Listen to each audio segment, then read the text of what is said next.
Meus irmãos, boa noite, graça e paz. Amém? É com grande alegria que recebemos o convite, que aceitamos o convite e que estamos aqui. Graças a Deus pela oportunidade de estarmos aqui reunidos com os irmãos como igreja. Como o pastor disse, para aqueles que não sabem, embora a maioria já saiba, né? Nós estamos lá em Sorriso, eu, a Júlia, as crianças, a Vitória, o Vicente, e nós estamos ali há 2 anos e meio em Sorriso. Então, se você quiser nos visitar, quiser conhecer um pouco da história e do trabalho ali, nós estamos em Sorriso a mais ou menos 400 quilômetros daqui. Você vai ser muito bem-vindo se quiser ir lá nos visitar. Depois do culto, então, se algum dos irmãos quiser conversar a respeito disso, nós estaremos um tempo aqui. Quero aproveitar o tempo que tenho para pregar o Evangelho, que é aquilo que impacta, é aquilo que transforma. Com isso, convido você a abrir sua Bíblia lá no livro de Atos, no capítulo 20. É o texto para a nossa reflexão essa noite. Atos, capítulo 20, versículos 7 ao 12 apenas.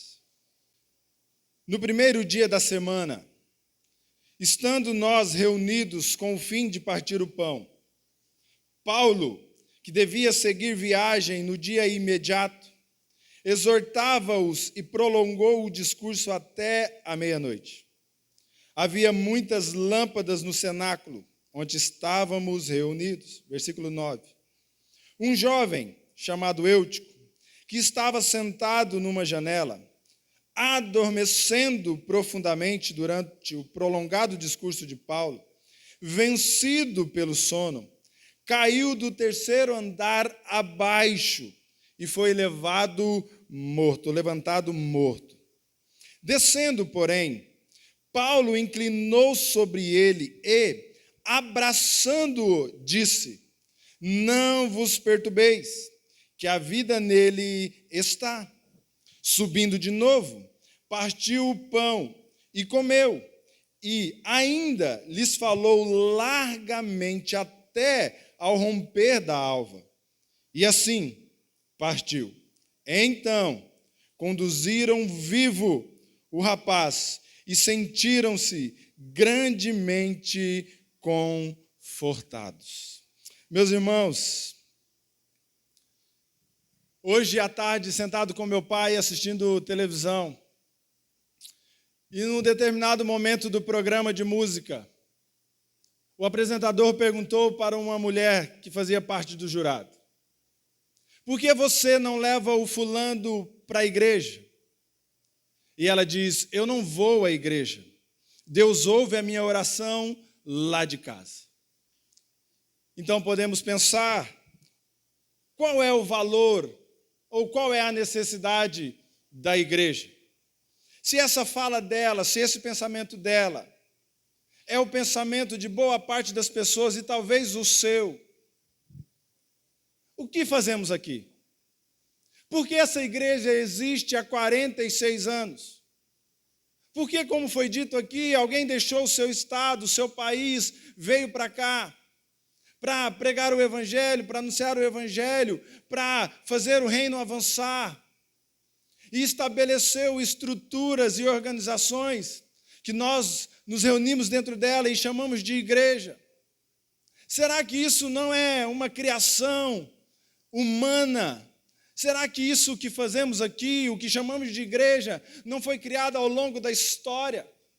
Será mesmo que de fato importa que essa igreja esteja fazendo 46 anos e de que eu e você participemos ou façamos parte dela? Será que orar lá em casa e estar lá em casa não é melhor? Será que essa igreja tem algum valor? No final dessa mensagem, o desafio é que você tenha todas estas respostas cravadas no seu coração. Meus irmãos, nós temos que entender a diferença de preço e valor. Porque se nós não compreendemos o que é valor, nós vamos olhar para a igreja e não vamos valorizá-la, e vamos ter discursos como o desta mulher. Você quer entender a diferença de preço e de valor? Imagine comigo que alguém, podendo comprar apenas um único carro e tendo no bolso apenas R$ 2.500, ele então roda e acha um Fusca para comprar. Antigo, já muito velho, que às vezes o deixará na mão, mas é o que ele pode comprar. Então ele paga o preço de R$ 2.500 e vai usando aquele carro, afinal, é aquilo que poderia comprar, é o preço que pagou. Se alguém aparecer para comprar o carro dele, certamente ele venderá quando puder comprar um melhor. Mas imagine, por um outro lado, uma outra pessoa que não comprou um Fusca semelhante, do mesmo ano, nas mesmas condições, velho já, mas que este ganhara do seu pai, que ganhou do seu avô. O valor de mercado, os mesmos R$ 2.500, mas ele não venderá por esse valor. Por quê? Porque ele não pensa apenas no preço, no montante do dinheiro, mas naquilo que o carro representa, proporciona. Para um, R$ 2.500 vale o carro, é o preço. Para outro, R$ 2.500 é o preço de mercado, mas não é o valor sentimental e não é aquilo que ele valoriza de fato no que tem.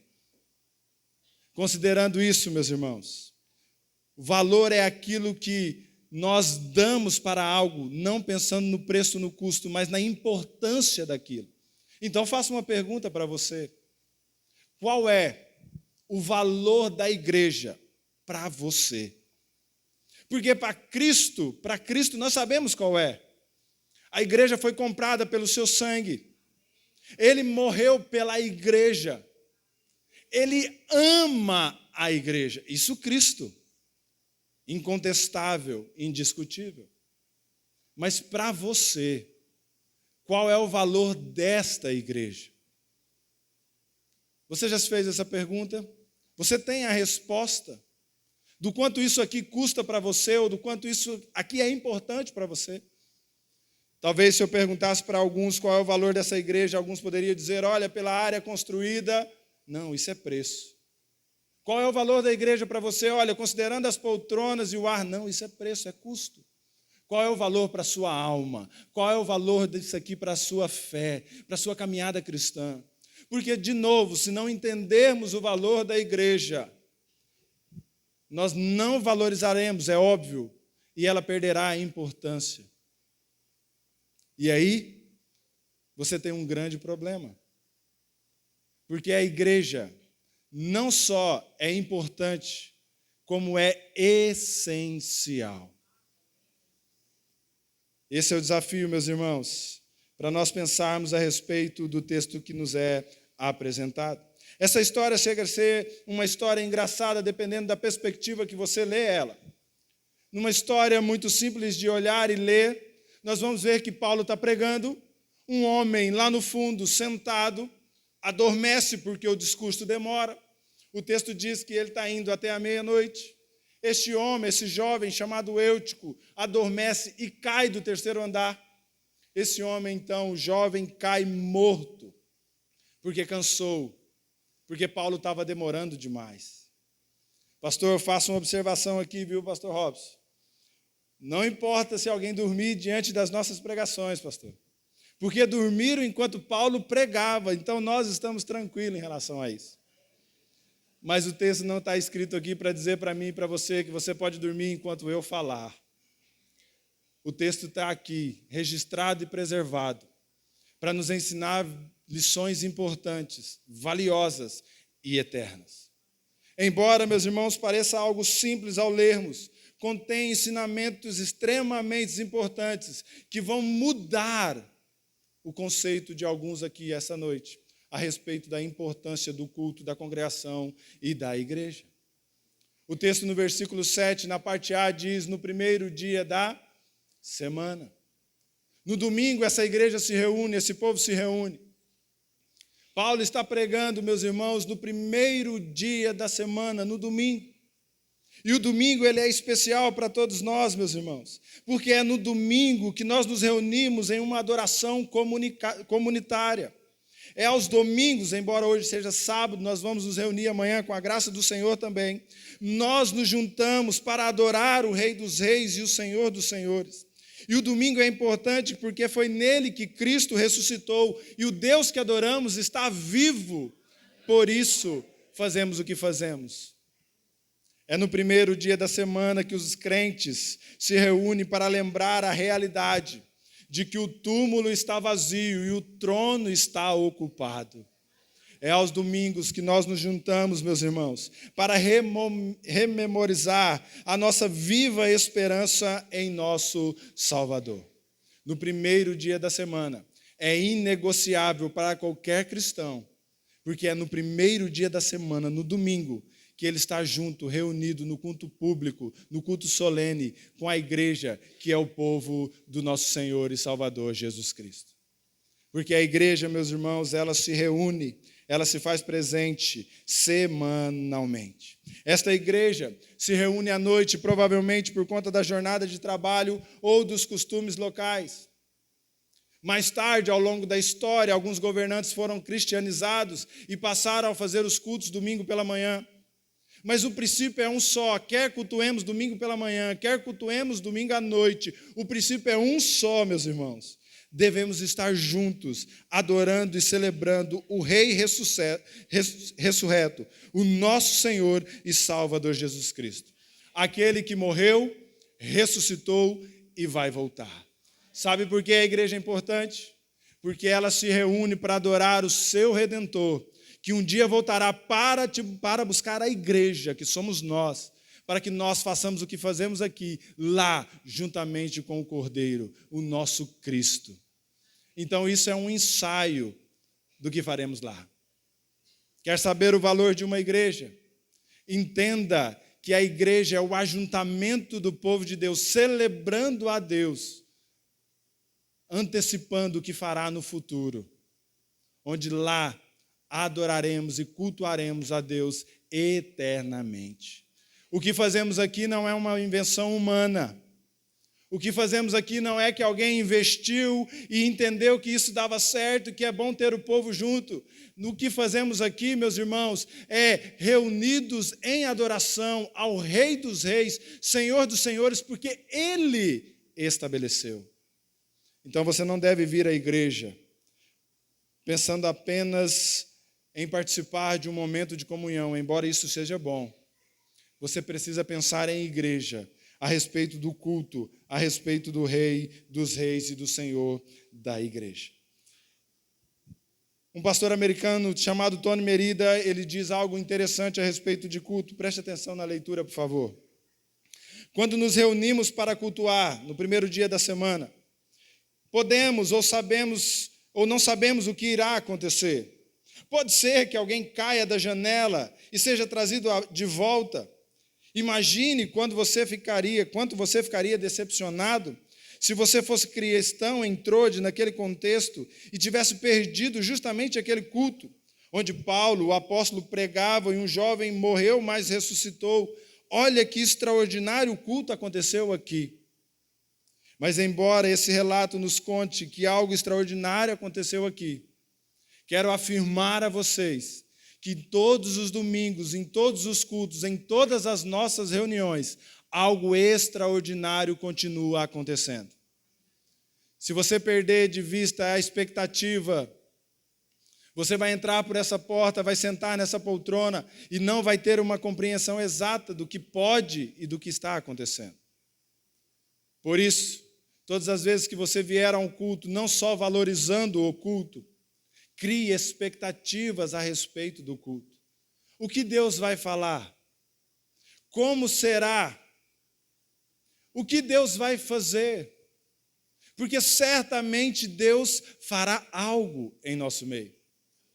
Embora cultuemos e nós congregamos no mesmo lugar e fazemos às vezes o mesmo caminho, isso não pode nos deixar cair numa rotina e nos fazer esquecer de que o culto é sobrenatural e de que Deus faz presente no seio da sua igreja. Há 46 anos, certamente, Deus está operando neste lugar. Há 46 anos, certamente, Deus tem abençoado, transformado, restaurado, edificado muitas vidas, muitas famílias e muitas histórias. Porque o Deus que fez é o Deus que faz. O Deus que é o dono da igreja, o nosso Deus, o Deus que cultuamos esta noite neste lugar. A igreja é importante, irmãos, amigos e convidados. Fazer parte da igreja é importantíssimo. E eu quero te dar 3 razões para isso. 3 razões pela qual você deve valorizar a igreja. 3 razões para você estar aqui domingo após domingo ou em qualquer outra igreja, se você faz parte de alguma outra. Por que a igreja é importante para nós, meus irmãos? Porque ela nutre nossa alma e fortalece a nossa fé. Porque no culto, na igreja, nós podemos ouvir a voz de Deus. Esse é o primeiro aspecto, a primeira afirmação que eu faço. Olhe comigo versículo 7 e versículo 11.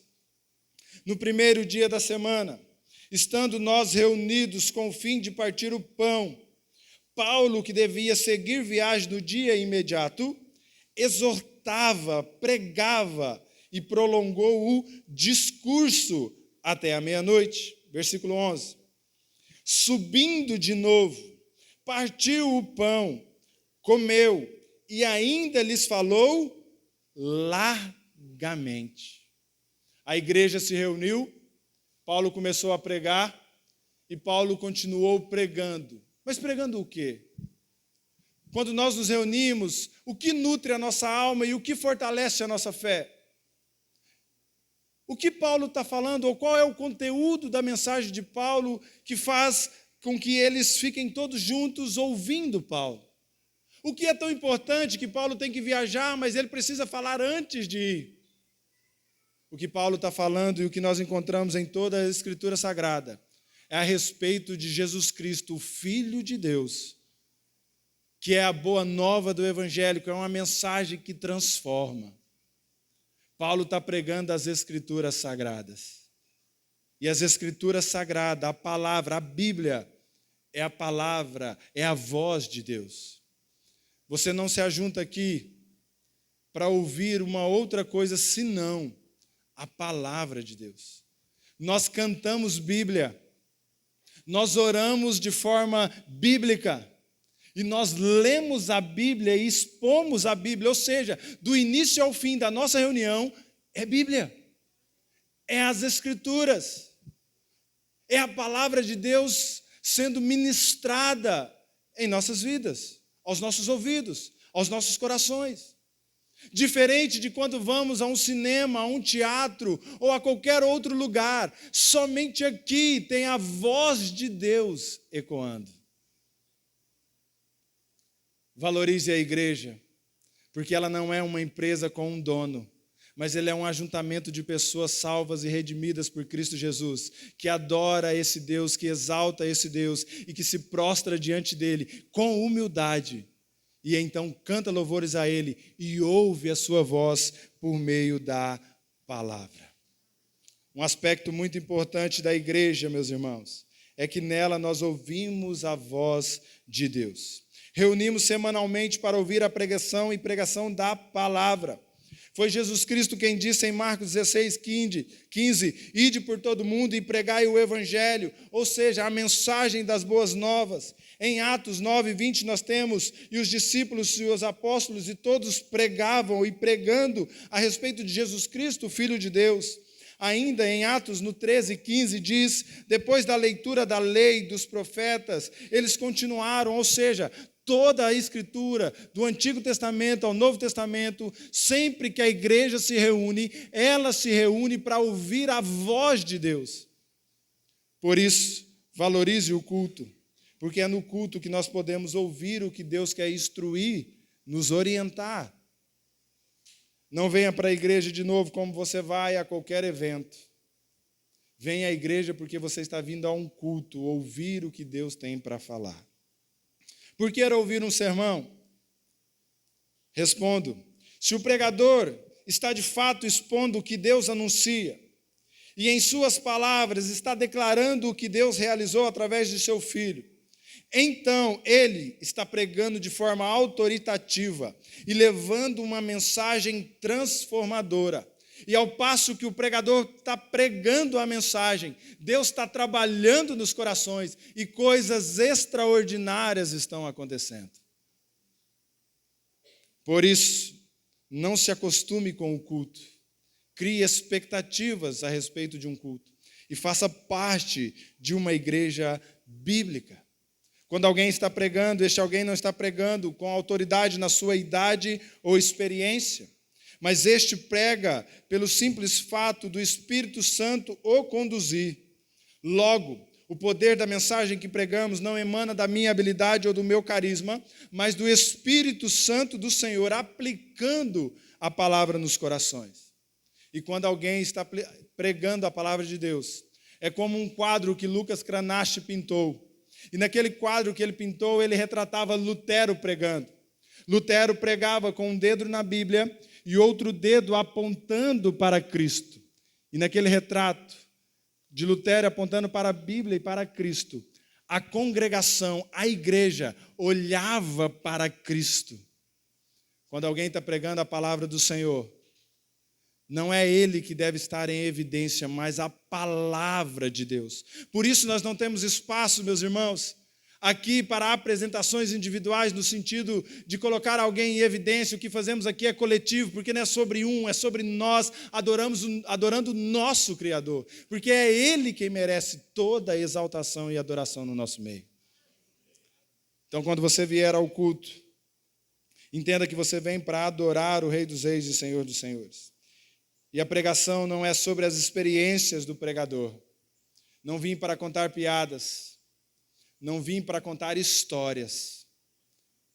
E conheço essa igreja porque aqui nasci. E esse púlpito aqui, meus irmãos, é muito valorizado e cuidado. E, obviamente, muito certo por isso. Todas as vezes que alguém sobe aqui para pregar, sobe com a missão de falar a respeito de Cristo e exaltar a Cristo.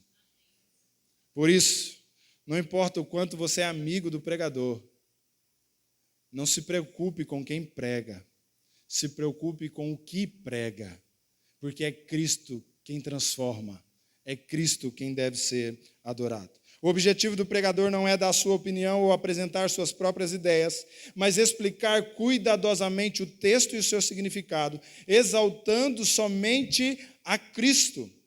Porque, de novo, como Paulo vai dizer em Romanos 10:17, a fé vem pela pregação e a pregação pela palavra de Deus. Por isso, irmãos, nós nos reunimos aqui para ouvir a palavra de Deus. Esse é o primeiro ponto. E para esse primeiro ponto, para concluir o primeiro ponto aqui dos 3, eu quero deixar algumas orientações para vocês. A primeira, ouça um sermão, a palavra de Deus pregada, de forma humilde. Não seja crítico, mas sente aos pés de Jesus e deixe a palavra te confortar, instruir e transformar. Ouça um sermão atentamente no culto. Faça anotações, diga amém quando ouvir algo bom e fique atento. Ouça biblicamente, isso quer dizer, você deve examinar a Bíblia enquanto o pregador fala, para ver se está de acordo. Ouça pessoalmente, pegue para si o que está sendo pregado, e não só para outros. Ouça obedientemente, não seja apenas receptor, mas pratique. Ouça experimentalmente, pense como aplicar o que você ouviu na sua vida. E por fim, ouça com gratidão. Seja grato por Deus falar ao seu povo, e isso está incluindo você. Este é o valor de congregar, de estar numa igreja, de fazer parte de uma igreja. Aquela mulher do programa que eu iniciei dizendo a vocês, não entendeu o valor do ajuntamento solene da igreja. Não entendeu. Não é sobre orar apenas a Deus em um lugar qualquer. Podemos fazer isso, devemos orar em todo tempo, em qualquer lugar. Ela não entendeu a importância de estarmos juntos, ouvindo Deus falar aos nossos corações. Celebrando, cultuando e adorando o nosso Senhor. Mas uma segunda afirmação, meus irmãos. de algo que nutre a nossa alma, que fortalece a nossa fé e que torna a igreja importante, é que aqui nós estamos em família. E essa é uma parte, meus irmãos, que muitos perderam a visão a respeito disso. Olhe comigo o versículo 7 de novo. No primeiro dia da semana estávamos nós reunidos com o fim de partir o pão. Estão celebrando a ceia do Senhor em resposta, ou melhor, em obediência ao que Cristo mandou fazer. Quando nós celebramos a ceia, o que é que o pastor Robson lê aqui, meus irmãos? 1 Coríntios vai dizer o quê? Pois o que eu recebi do Senhor também vos entreguei. Olha, o que nós vamos fazer aqui na Santa Ceia, em dia de Santa Ceia, é em obediência ao que Cristo fez. Nós devemos partir do pão, que representa o corpo de Cristo, e devemos também tomar do cálice, que representa o sangue de Cristo. Sangue que é a nova aliança, aliança do seu povo, a família da fé, o povo de Deus. Quando você vai para a igreja, você não está indo apenas para ver alguns amigos. Você está indo para estar com seus irmãos e irmãs, a família da fé. Sabe por que a igreja é importante? Porque nós somos uma família. Quando as pessoas vão para a igreja entendendo a respeito de estrutura e de apresentação, perdeu o sentido. Porque a igreja não é o lugar onde você vai apenas para estar, ou visitar, ou frequentar. A igreja é um lugar onde você vai para participar, para servir uns aos outros, a família da fé. Na ceia, meus irmãos, nós temos aqui o povo reunido e Cristo deixando uma refeição memorial. A ideia da ceia do Senhor, da Eucaristia, da comunhão, do sacramento, é para nos trazer uma ideia, um memorial acerca do que Cristo fez. E quando participamos dessa refeição, da ceia do Senhor, é uma antecipação ao banquete que há de acontecer. Mas que a diferença é que não estará apenas nós, seremos nós com Cristo participando. Não foi isso que ele disse? Que nós poderíamos celebrar a ceia até o dia que nós estaríamos celebrando com ele. Nós, os filhos, nós que somos a família da fé. Por que Cristo deixou um memorial ou uma refeição memorial? Para nós, meus irmãos, todas as vezes que celebrarmos a ceia do Senhor, lembrarmos do nosso Cristo e de quem somos. Quer entender o valor de uma comida, de uma refeição? Fique bom tempo sem comer a comida da sua mãe, da sua avó. E volte para comer depois de um tempo. Você vai perceber o valor que tem a comida de uma mãe, de uma avó, pois afinal, você cresceu comendo aquilo. Certa vez fui visitar um irmão na Rússia, e lá nós comemos uma comida típica daquele lugar. Nunca esqueci o sabor daquilo. Não me recordo quanto tempo isso tem, eu acho que o nome é rasputia, tá certo? E aí, meus irmãos, me lembro do formato do lanche, do salgado, da comida típica. E lembro do sabor daquilo. O dia que eu comer de novo, se comer, me lembrarei não só do sabor, como me lembro, como do lugar em que estávamos. Porque esse é o valor de algo memorial. Ao fazer, me lembro. Quando celebro a ceia do Senhor, me lembro do que Cristo fez. E de que um dia eu farei a mesma coisa de celebração, mas com Ele à mesa. Enquanto Ele não vem sentar à mesa, entre aspas, participo com os meus irmãos a respeito do sacrifício do meu Cristo. Porque, de fato, somos a família da fé. Na ceia do Senhor, como Paulo está celebrando aqui, ele está contando para as pessoas, celebrando com os irmãos na fé, porque todos eles, como nós, éramos indignos de participarmos da mesa do Senhor. Mas hoje nós podemos nos assentar e comer desta comida, porque Cristo nos lavou, purificou e perdoou e nos deu dignidade. Quando Cristo morre na cruz do Calvário, entregando o seu corpo ali na cruz, derramando o seu sangue naquela cruz, Ele não só está te salvando da condenação eterna, não só está dando vida espiritual, como Ele está devolvendo a você dignidade. Porque é no sacrifício de Cristo que eu sou identificado como filho de Deus e posso me sentar à mesa, porque agora eu faço parte do povo de propriedade exclusiva de Deus. Mas não é só eu, ou não sou eu, somos nós, a família da fé. Certa vez, um pastor comentando a respeito de família, ele contou que ele adotou uma criança de 5 anos de idade. E foi o primeiro Natal, passado alguns dias, em que ele levaria aquela criança, o seu filho adotado, para participar do Natal com a família numa cidade vizinha. Ele então chega com o seu filho de 5 anos, dado as mãos, e chega e está todo mundo naquela ceia. Os tios conversando, as tias brincando, sorrindo, zoando uns dos outros, a mesa cheia de comida. A criança puxa o braço do pai, o pai se agacha para ouvir o filho então pergunta: pai, são todos minha família? O pai então se agacha de novo, mais baixo um pouquinho, e olhando nos olhos do filho diz: sim, filho, todos aqui são ou é a sua família. Quando eu e você fomos adotados por Cristo, nós passamos a fazer parte da família da fé, de maneira tal que ao olhar para o irmão e para a irmã, eu vejo nele e nela irmãos e irmãs, família. Você não entrou aqui para olhar para um ou outro como fulano e beltrano apenas. Você deve entrar num culto, em uma igreja, e olhar para os salvos, eleitos de Deus, como irmãos.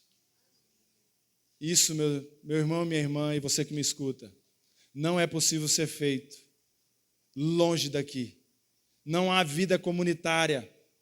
Nós somos seres relacional. Deus nos colocou em comunidade para vivermos, servirmos, amarmos uns aos outros. Então é na igreja, meus irmãos, que nós ouvimos a palavra de Deus, mas é na igreja que nós nos reunimos como irmãos, como família da fé. 1 Timóteo 5:1-2 diz assim, preste atenção, por favor. Nunca fale com dureza a um homem mais velho. Por quê, Paulo? Por que Paulo está dizendo isso a Timóteo? Ele responde: aconselha-o como faria com seu próprio pai.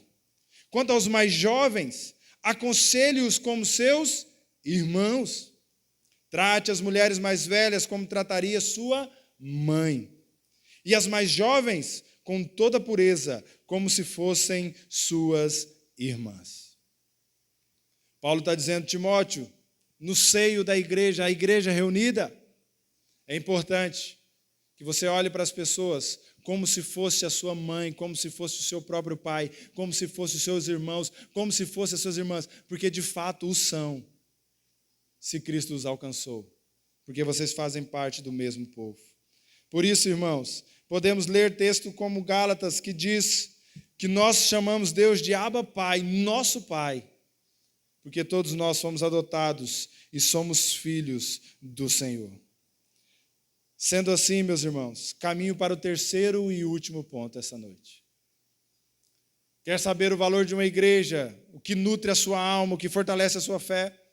É porque a igreja se reúne para ouvir a voz de Deus através das Escrituras. Coisas extraordinárias acontecem. O segundo ponto é que você se reúne não com estranhos, mas com irmãos e irmãs alcançadas por Cristo Jesus. E o terceiro e último ponto, meus irmãos, diz que nós nos reunimos para também cantarmos e orarmos. Enquanto no primeiro ponto ouvimos Deus falar, no terceiro ponto nós falamos com Deus. De novo, a nossa reunião não é um lugar comum. A nossa reunião é um culto de adoração, onde ouvimos Deus e falamos e adoramos a Deus. Este é o valor da igreja, meus irmãos. Versículo 7 diz que eles estavam reunidos e ali, estando todos juntos, a fim de partir o pão, Paulo devia seguir viagem porque ele iria continuar anunciando o evangelho exortava e prolongou o discurso até meia-noite, porque ele está pregando a palavra de Deus. Mas em todas as Escrituras, e principalmente no Novo Testamento, sempre que a igreja se reúne, ela se reúne para cantar e para orar. Você vai ler os evangelhos, o Novo Testamento inteiro, e você vai ver a igreja orando, você vai ver a igreja cantando, ou melhor, você pode ler todas as Escrituras e você vai ver a música de adoração sempre presente. E não tenho dúvidas de que Deus gosta de música. Você vai ver a música presente, a música de adoração e louvor, de Gênesis até Apocalipse. E o último livro da Bíblia contém expressões de adoração em louvor a Deus. Tamanha a importância de cantarmos. E se falar de oração, Cristo nos ensinou a orar. E Paulo, na carta aos Tessalônicas, diz que nós precisamos orar sem cessar. Porque sempre que a igreja se reúne, ouve a voz de Deus, estão em família, mas ela também canta, ela também ora. Por isso, é inadmissível ficar em casa no primeiro dia da semana. É inadmissível pensar que alguém compreende o valor da igreja e troca o sofá por este ajuntamento. É incalculável o valor que isso aqui tem. Se você compreender o valor que a igreja tem, você não troca ela por qualquer outra coisa. No primeiro dia da semana, no domingo, devemos, irmãos, estar juntos, congregando, reunidos, adorando, bendizendo o Senhor que nos salvou. Essa é a missão nossa, essa é a missão dos salvos e dos eleitos. A Confissão de Fé de Westminster diz assim: o modo aceitável de adorar o verdadeiro Deus é instituído por Ele mesmo. É tão limitado pela sua própria vontade revelada nas Escrituras, que Deus não pode ser adorado segundo imaginações ou invenções dos homens, ou de qualquer outro modo não prescrito nas Escrituras. Logo, a adoração nas Escrituras contém alguns elementos, dentro deles, dois do que quero destacar, que é a oração e é o cântico a Deus. Se na pregação e na ceia nós podemos ouvir e ver Deus em certo sentido, no cantar e orar nós falamos a Deus. Após instituir a ceia, o nosso Senhor Jesus Cristo entoou um hino, Ele cantou, Ele louvou. Nas Escrituras nós vamos ver em todos os textos que louvor e adoração ou expressão de adoração estão presentes. Nós vamos encontrar em Colossenses 3,16 que diz assim: habite ricamente em vós a palavra de Cristo, instruí-vos e aconselhai-vos mutualmente em toda a sabedoria, louvando a Deus, com salmos, hinos, cânticos espirituais, com gratidão em vosso coração. O canto, meus irmãos, o canto sempre foi um aspecto importante do culto a Deus. No canto, nós adoramos com alegria e gratidão, porque nós temos motivo, porque não há mais opressão e culpa, mas graça sobre nós. Por isso, o canto exalta a Cristo, o canto faz bem à família da fé, o canto impacta o incrédulo, o canto nos une. Por isso nós louvamos e cantamos quando nos reunimos. A minha esposa disse que quando eu pregasse, eu deveria parar de falar a respeito do Corinthians. Enquanto preparava esse texto, me lembrei do Corinthians. E vou falar a respeito disso agora, porque serve para ilustrar o que o canto nos une. Nunca fui à Neoquímica Arena, mas já fui no bar do Corinthians aqui em Cuiabá, onde só se reúne corintianos, onde tem batucadas de pessoas batendo e cantando o tempo todo enquanto o jogo passa no telão. Corintiano, quando a maioria dos irmãos sabe, são homens e mulheres fervorosos no torcer pelo time. E enquanto estávamos lá, eu e Léo, meu irmão, e o povo cantava daqui, cantava dali, nós começamos meio tímidos, é verdade, era a primeira vez que íamos, mas foi pouco tempo, irmãos. nós já estávamos abraçados com aquelas pessoas. E pulávamos para um lado, e pulávamos para o outro, e cantávamos assim. Aqui tem um bando de louco por ti, Corinthians. Para aqueles que acham que é pouco, eu vivo por ti, Corinthians. Eu canto para te empurrar, eu canto até ficar rouco. Vamos, meu timão, vamos, meu timão, não pare de lutar. E passamos 2 horas com homens que nunca vimos, pulando para lá e para cá, abraçados, suados, por amor a um time que estou trocando agora pelo Cuiabá.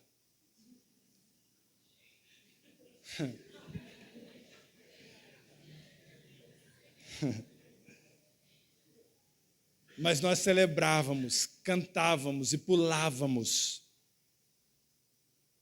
por um time, por 2 horas, com pessoas que nunca vimos e talvez nunca voltaríamos a ver, porque nunca voltei lá. Não porque não fosse legal. Mas aí nós entramos na igreja. E vamos adorar a Deus. O Deus que nos salvou, que mudou a nossa história. E aí a gente cruza os braços. E no máximo a gente dá um passinho para o lado. Não faz sentido. Não faz sentido na hora do canto, irmãos, do louvor, não extravasarmos num canto com muita decência e organização, é óbvio. Não celebrarmos ao Rei dos Reis e cantarmos com toda a força do nosso coração. Não faz sentido, irmãos, cantarmos por um time de pessoas que nem nos conhecem e chegarmos num culto e não adorarmos e celebrarmos o Rei dos Reis e o Senhor dos Senhores. Não faz sentido servir a um Deus vivo que não é feito de barro, de madeira, de gesso, mas vivo que, como Isaías vai dizer, está sentado num alto e sublime trono. E assim, meus irmãos, cantarmos baixinhos e cantarmos como se nós estivéssemos tristes.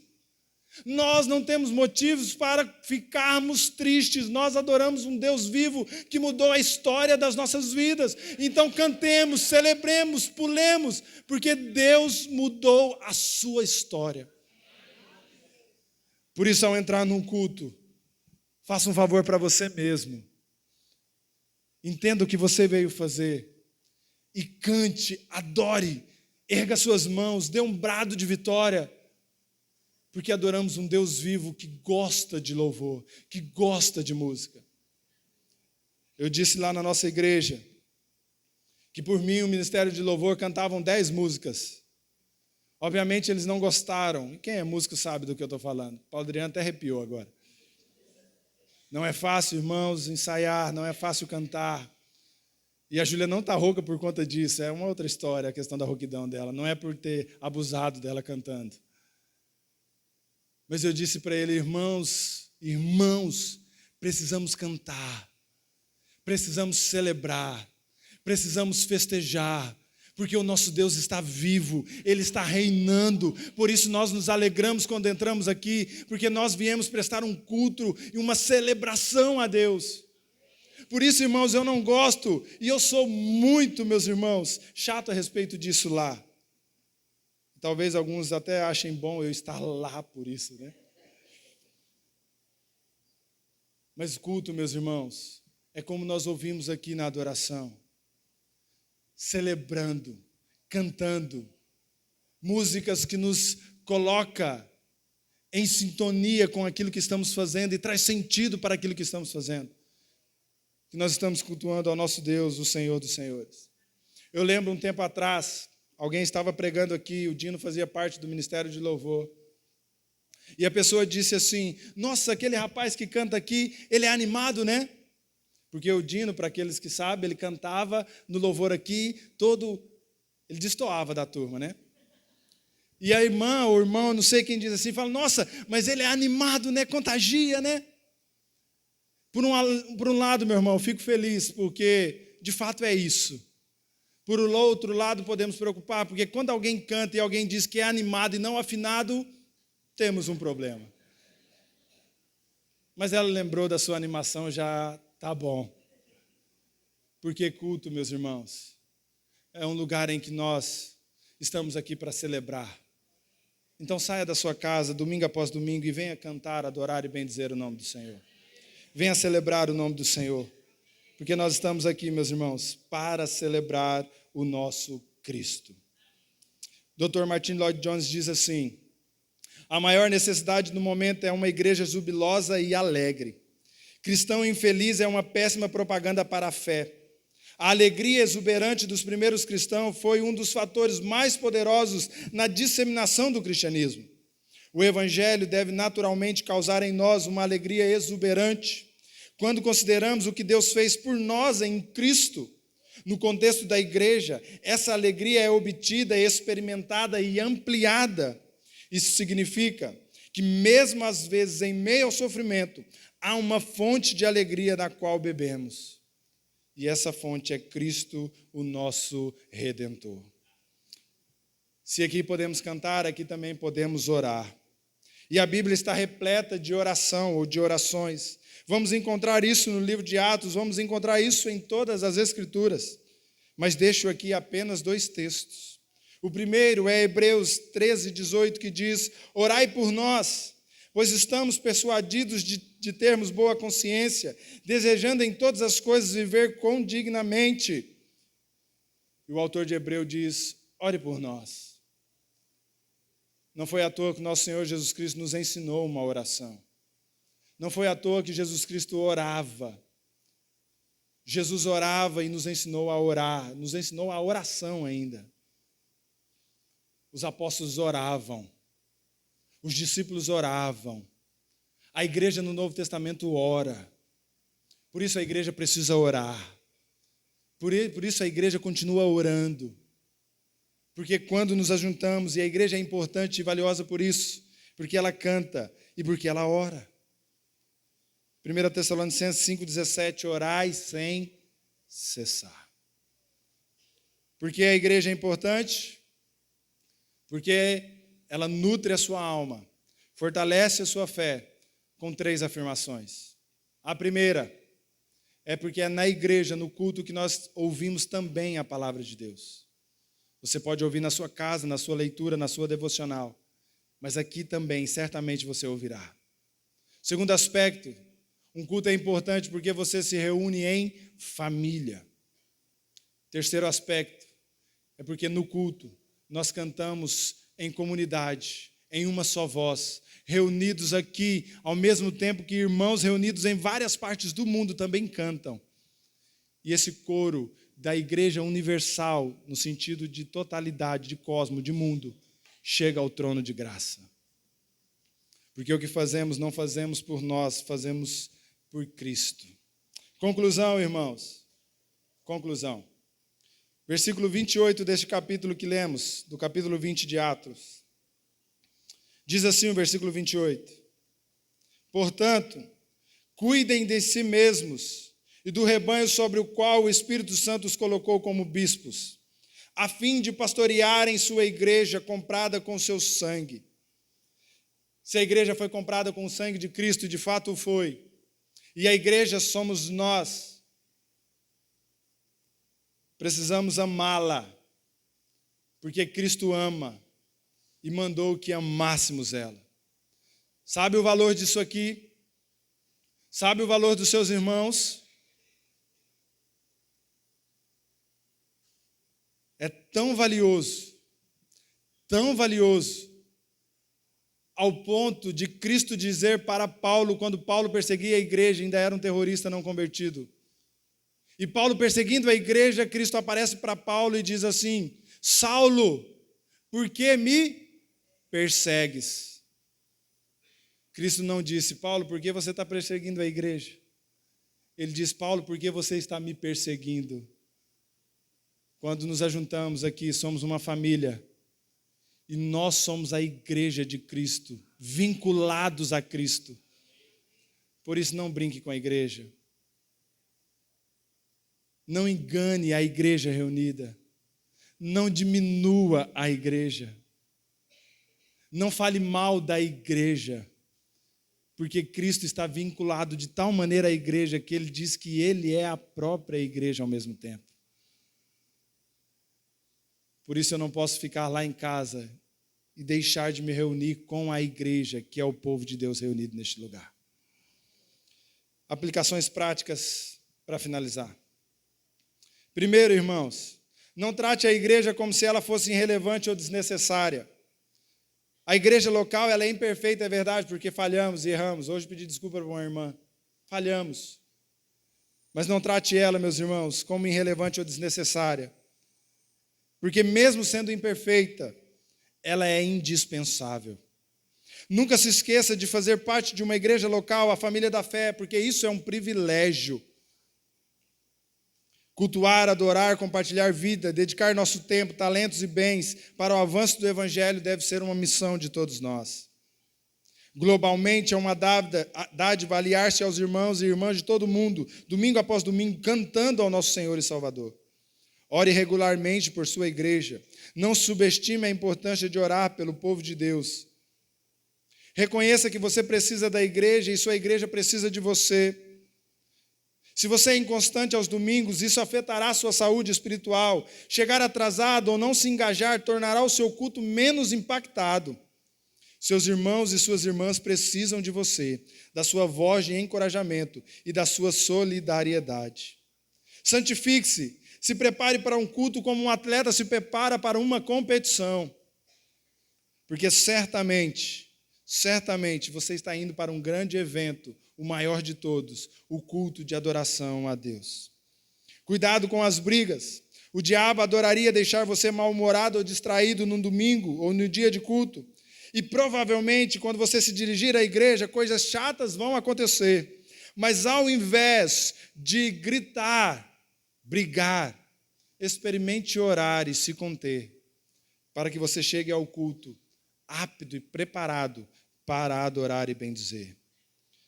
Entenda que a igreja é importante, porque ela não fala sobre mim, fala sobre nós, em resposta ao amor que Deus derramou em nossos corações.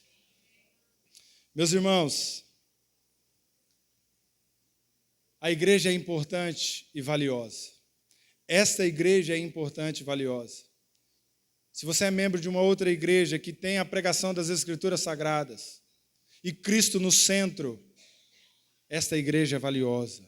Esse ajuntamento é valioso. Então não troque o estar lá por outra coisa. Cuide da sua alma, cuide da sua vida, congregando. Cuide da sua família, levando ela aos cultos. E ao entrar por essa porta, sempre que vier cultuar, tenha sempre em mente que o que fazemos aqui é algo extraordinário e sobrenatural. Que amanhã, quando estivermos reunidos, nós lá em Sorriso, se Deus der graça, vida e saúde, porque iremos essa madrugada. Vocês aqui ou em qualquer outro lugar, quem é membro de outra igreja, crie expectativa. Chegue no culto e diz: Senhor, o que o Senhor vai falar comigo essa noite? E antes que o pregador comece a pregar para o Senhor falar comigo, permita-me cultuar ao Senhor, cantando, louvando e adorando com totalidade do meu coração. E aí então você canta, grita, erga as mãos, dá um aleluia, dá um glória a Deus, porque o nosso culto é vivo, servimos a um Deus vivo que está reinando sobre todas as coisas. Pastor Robson, muito obrigado pelo convite. Deus abençoe a sua vida, a vida do senhor, da Patrícia, das crianças. Crianças não, né? Do Samuel e do Robinho. Que Deus abençoe a vida da igreja, dos irmãos. Muito bom chegar aqui, receber um abraço. É muito bom estar de volta aqui, meus irmãos, e revê-los e saber que Deus continua abençoando e guardando a vida de vocês. Continue orando por nós. O que fazemos lá, meus irmãos, é em obediência ao que Deus estabeleceu para a igreja dele e nos incumbiu disso. Os irmãos sabem que não é simples, não é fácil, mas graças a Deus, Deus tem nos abençoado e temos obtido vitória naquele lugar. Deus tem acrescentado os números de salvos, Deus tem mostrado aqueles que Ele tem chamado, tem mostrado a igreja, e a igreja tem se reunido, tem crescido para a glória do louvor do nome dEle. E apesar de mim, Deus tem feito grandes coisas naquele lugar. Louvado seja o Senhor por isso. quero convidar a igreja para nós orarmos. Eu não sei o valor que você dá à igreja, mas hoje nós aprendemos a respeito do valor que ela tem.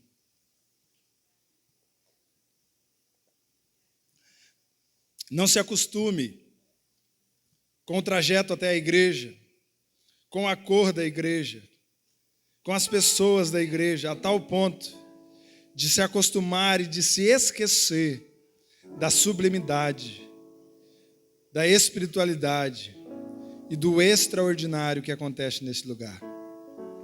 Senhor, nosso Deus, eterno e bondoso Pai, diante do Senhor, como igreja reunida neste lugar, quero pedir ao Senhor que nos abençoe e nos faça entender dia após dia o quanto é importante fazermos parte da igreja do Senhor.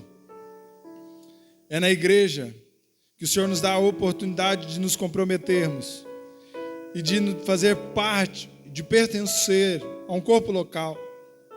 E nesse corpo local, servir, abençoar, amar e cuidar uns dos outros. Abençoe, Pai, todos os irmãos que estão nos ouvindo, para que compreendam que nada, nem ninguém é mais importante do que vir adorar e bendizer o nome do Senhor. Louvado seja o Teu nome, Senhor, por nos contar, ou melhor, nos fazer lembrar dessa verdade tão sublime a respeito da igreja do Senhor. Que essa igreja que completa 46 anos em certa perspectiva, ela existe, ó Pai, há 46 anos porque o Senhor há 46 anos levantou homens e mulheres para trabalhar neste lugar. Mas em uma outra perspectiva, ela nasce no Novo Testamento como a igreja primitiva. E ela tem mais de 2000 anos, porque o que fazemos aqui é uma continuação do que tem acontecido. Sendo assim, Senhor, continue abençoando os irmãos, a liderança, homens e mulheres que trabalham arduamente neste lugar, para que o Teu Evangelho seja pregado, para que o Senhor possa chamar, atrair os eleitos do Senhor, para que eles possam vir e fazer parte da família da fé. Louvado seja o nome do Senhor sobre todas as coisas. Amém e amém.